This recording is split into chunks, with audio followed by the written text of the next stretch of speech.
One of the things very important as a wife or as a woman is, don't tell him what you don't want him to do. Ask him for what you want instead. What can I ask him to do for me that's not too difficult, and yet when he does it for me, I will not feel like taking away his joy.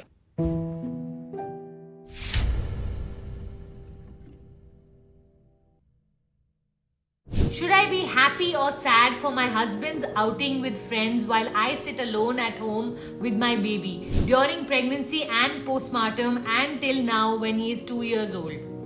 Mascaras and nappies, to be very honest, one of the very important things we have to do is have a lot of communication in our relationship, okay? So one of the things I tell my husband is that if you are happy, like let's say you're an 8 on 10 and I'm at a 5 on 10, anything that you will do to get more happier, I will feel more disconnected with you.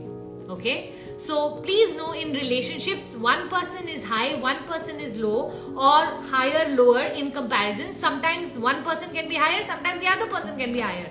Whoever is at a higher, the other person will feel bitterness towards the person who's higher whenever they do things that give them joy.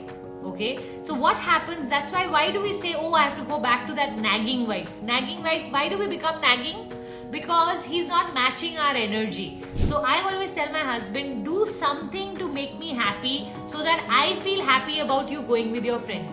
If you leave me drained or scarce or, no, you're not looking after my needs, but you're looking after your needs, the chances are I'm going to hold that against you and it's only going to create conflict. So I remember there used to be days when I was pregnant or I was in that Japa period where I used to tell him that, you know what, just take me out for dinner, feed me a nice dinner, and then you go out with your friends and drop me home. Or, you know what, I want to go shopping, can you take me shopping? Or can we watch a movie together and then you do whatever you want to do? One of the things very important as a wife or as a woman is, don't tell him what you don't want him to do. Ask him for what you want instead. I actually learned this from my mom. She used to say, Puja, don't focus on what he can't give you. Focus on what can he compensate with, so that he has a solution rather than a problem.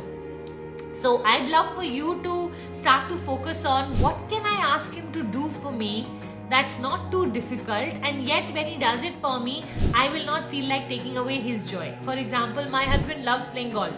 So when he goes for golf on Sundays, we have a pact that he has to do this one thing for me, like let's say Sangeeta's breakfast dosa, So only if he takes me to a Sangeeta's breakfast dosa will I let him go for golf on Sunday, because Sunday is my day. But there are days when if he's choosing to go without taking me for breakfast, then I become sad and unhappy, because you know what, I feel like I'm not important, my needs are not important. Then I sit him down and I communicate this, that I have nothing against golf, but I'm going to start to hate golf only because you are using that against me, because you're not fulfilling my needs. So the more communication we have, honest communication, the more we stick to asking for what we want rather than nagging them on what they did, which is what we a lot of times focus on. Again, you're going, please don't go, why are you going? Not all that.